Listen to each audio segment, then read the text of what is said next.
Hey everybody, this is John again and welcome back to Jaywood Fly Fishing. I want to do another fly tying video for you today. This one is a little fly that I like to call the Impostor Pupa. Now this is the latest version. I've been working on this thing for about 15 years and I think I finally got it. The last time I took this out, or let's say over the last year when I've taken this out, it's done extremely well, and it's made for fishing in lakes, stillwater trout lakes, under an indicator, and this thing is just done really well. You can see the main feature of this thing is the bulbous thorax and the bright orange wing buds on it. So let me show you how to tie it. I am using for the hook, and I really like this hook. It's nice and stout and slender. This is a TMCO 226 BL barbless hook, and it's a extra long shank, curved. It just gives a real beautiful smooth shape to the fly. I'm going to do this one in black, but I do these in black, rusty brown, purple, light olive, red, and gray brown. And all except for the gray brown, the rib is the exact same color as the body of the fly, the thread that we're using. I have lost the material, so let me get some out of my little bag here real quick. The rib that I'm going to use on this is a black ultra rib, and this is a material that I sell on my website. It is a urethane rib, and it is super stretchy. It's really thin, and it stretches about 300 to 400% in length, and it's super durable. So let's get started. I'm going to start my thread about halfway in between the eye of the hook and a point above where the point of the hook is. And I'm about halfway in between there. Get my thread started and then just drop it right back to where I started it. And I've spun that counterclockwise just so it'll flatten out real good. And I'm going to take my rib and lay it on this side of the hook and then try and catch it right at the end of the material and get a really nice snug grip on it. Start to stretch it, and then as you get more wraps, stretch that rib even more as you work back. And then I'm just going to take it and I want to lay it right on my side of the hook all the way back to the end of the abdomen, which is going to be about 1/3 of the way down to where I've got the hook in the vice jaws from the end of the shank. And on these curved hooks, finding the exact end of the shank and start of the curve bend is a little tricky, but once you've practiced a little bit and you've used a few of them, it gets to be second nature.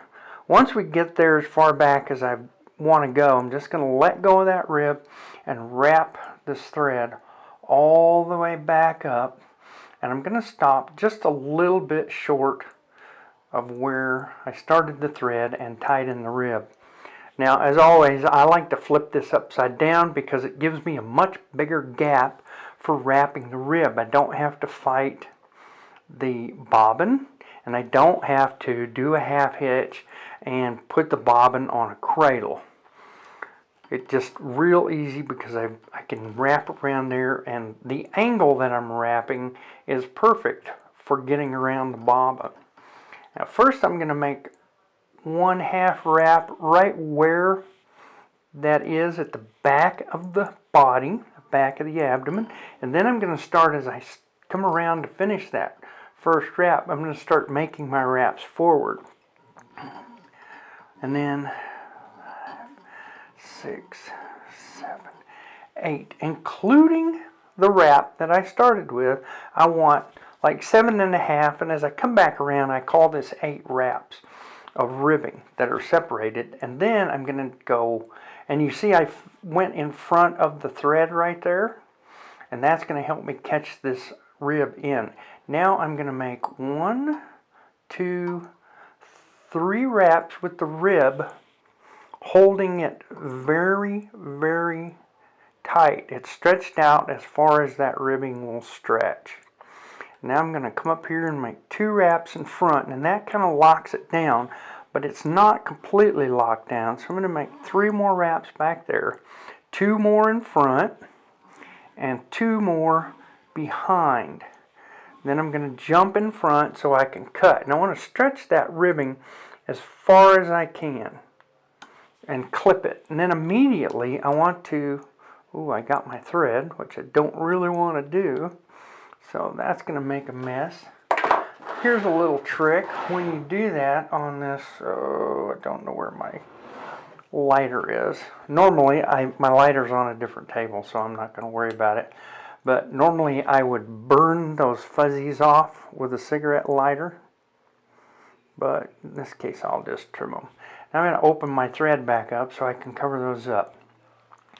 Alright, so now I'm just going to wrap and completely cover up those wraps that I made at the end of wrapping the rib. And you can see my thread is opened up. I've spun it to where it has no twist to it. It's flattened out and it covers really well. It caught all of those fuzzies that I created when I nicked the thread. Normally I wouldn't have to worry about that, but since my lighter is over there on my rod building table, I went back to the other technique. So now I'm going to use fluorescent orange CCT fibers for the wing buds. And I'm going to handle these in a particular way. I've cut one of these bundles off of the hank right at the zip tie. Cut that off there, and then right in the end of that bundle I'm going to tie a knot, and that's going to keep all of my fibers together so that I don't have to worry about them slipping in the bundle and becoming a different length. Because I want to make sure that all of these things are the same length when I'm working with them, especially when I'm tying it in. Now I'm running my thumbnail over there, and you can see right there I have got what's known as a binding wrap, and that's what keeps these bundles separated from one another in the hank. To get that off of there, I'm going to take this nylon brush and just brush it out. And you want to start towards the end, the loose end of the bundle, and brush it. Once you've got that brushed, move up a little bit, move up a little bit more. Now we're to that one binding wrap that's very tight. I'm going to put this down on my leg because it gives me something as a backing to work with, and I brush that out against my pant leg. Let me try that again. I want to get all of those out so all of those fibers are loose. There we go. Now they're all independent of one another. That binding wrap has been completely worked all the way to the end of the bundle, and you're just kind of pushing it down the bundle with that brush. Now I'm just going to put a touch of moisture on there and stroke those all so they're all nice and flat and even. I don't have any that are kinked up along the length of it. And I'm going to get right out here to the end and trim that. I'm going to do it over my wastebasket. There we go. Now, we've got a nice flat even end. Now, while I was doing that, and you won't do that on every one because you can get about 20 flies out of this bundle, my thread opened up. It's nice and flat, and I'm going to have perfect control over it whenever I take it and just loop it over those fibers. And I'm going to pull those back, and when I get to where everything's behind the eye of the hook, I want to make 2 more really loose wraps and then pull that back. I want all of those fibers well behind the eye of the hook. Now I'm going to bind them down tight to the back of that bump that we created with the thread and those wraps of ultra rib. And then I'm going to just work my way back forward. When I get right up here, let's spin that out again, counterclockwise to flatten the thread, and then bind all of those fibers. And I want to make sure I catch all of them really good and they are completely under the thread. Now I'm just going to go back and forth, building a pretty smooth taper here for the thorax. And I want it nice and smooth. I don't want it all bumpy or anything, because that's going to help when we put the UV resin on it at the end. It's going to help that thorax bubble to be nice and smooth. Then after I've done that several times, you can see I've got a really nice even taper all the way to the front from the back of the thorax. Got a couple of stragglers here that were short, so I want to cut those off. Now I'm just going to take my fibers and fold them forward. And you can see they open up into kind of a ribbon. All I'm going to do is just take that ribbon and push it down over the eye of the hook. And I'm separating them about half and half. I want half on my side and half on the front side. Then I'm going to take that, pull it down, and any fibers that are trying to cross from the other side, you pull it all the way back, and that's going to lock them right at the back of the thorax. And once you get them locked, pull these fibers back up. And now I'm pushing the fibers toward the camera, away from me to the other side of the hook. And I'm going to catch the bundle that's on my side with that first little wrap of thread. Now I'm going to take this and I'm pulling those down so that that other side of the fibers is away from the hook, and as I pull my thread up and around, that pulls those fibers into place. And now we've got, you can see that they're separated from side to side. Let me get that locked in. I'll show you better. I'm going to make 1 more wrap there over the fibers, and then I want to come in front once and then behind once back over the fibers. Now here's what we've got. Those are separated, and you can see they're going from bottom to top on each side. And this one is slightly, they're not perfectly even. That one's not quite on top as much. So if you're worried about that, just take your thumbnail and push it over, and that'll put it in place. It's not a big deal because we're going to cover it, and they don't have to be 100% exact anyway. So now I've got my thread back a little bit from where my forward wrap is holding those fibers down. I'm just going to fold them back, and I don't want to pull on that too hard. If you pull on it too hard, it's going to pull all of your wraps back, and your head is going to end up further back on the thorax than you want it. Just pull them back, get them snug, and I like to press it flat with my thread hand, and then just lock them in place, make sure they're up on top, and then give it a few wraps. Once you got it wrapped down, just take your whip finisher and whip finish right over the top. And I like to give it 6, 8, maybe even 10 wraps with that whip finish. Clip your thread really close to the head. Now you want to pull these up, and I've got these little razor scissors, and I want this edge, that cutting edge, to be as close to where the fibers come out from under the head as possible. And I'm right out to the tip of my scissors. Just clip that off.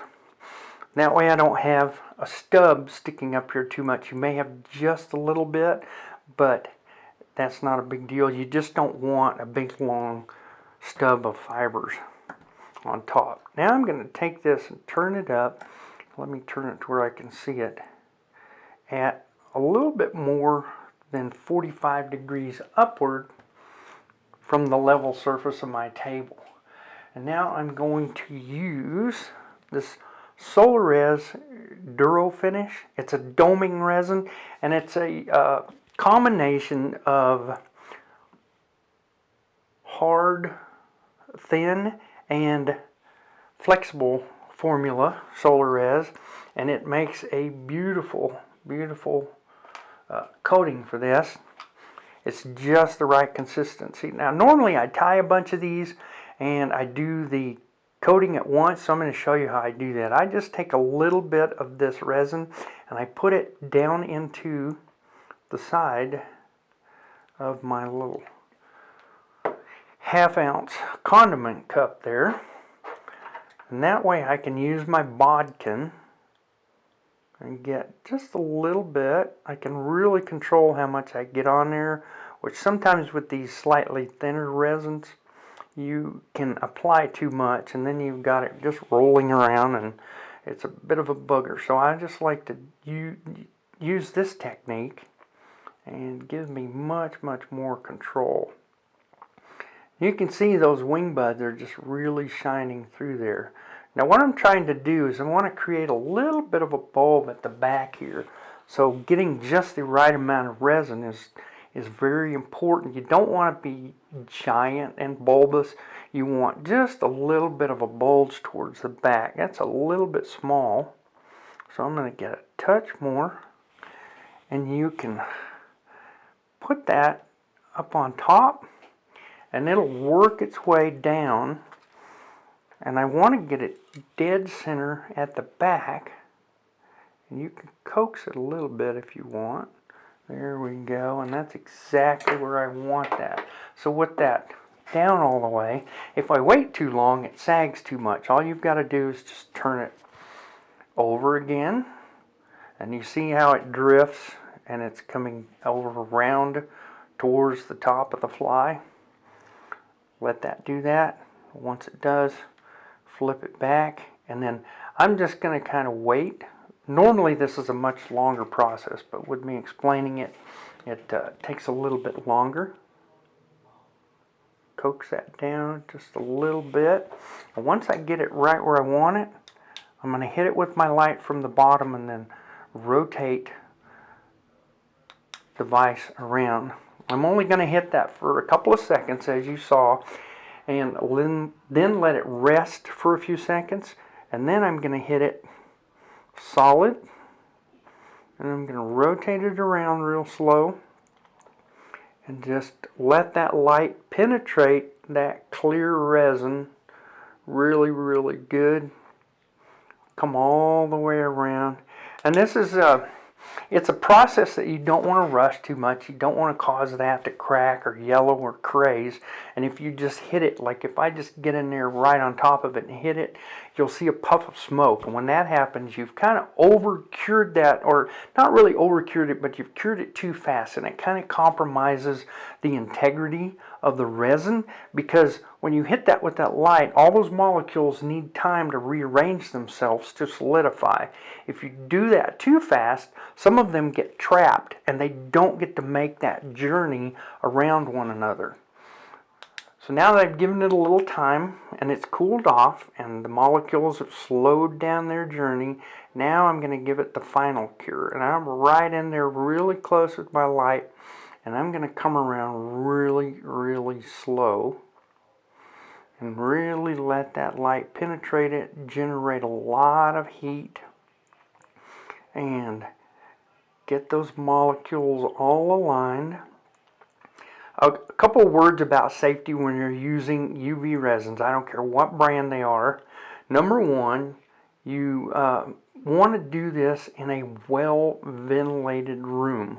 Especially if your room is small and you're doing a bunch of these, you want to get a little ventilation in there. It's not something that you're going to recognize right off, but this does have some effects on your respiratory system. But it's something that builds up over time. And it's not like working with fiberglass resin or two-part epoxies. It's not that stout. And so it can creep up on you. really slowly. And I didn't do this when I first started working with this stuff, and I would work for 2-3 hours at a time building heads on scimitar minnows, which is pretty bulky and it's got a lot. And then next thing I know, I've got a sore throat. My sinuses are all clogged up, and I didn't know what the heck was going on.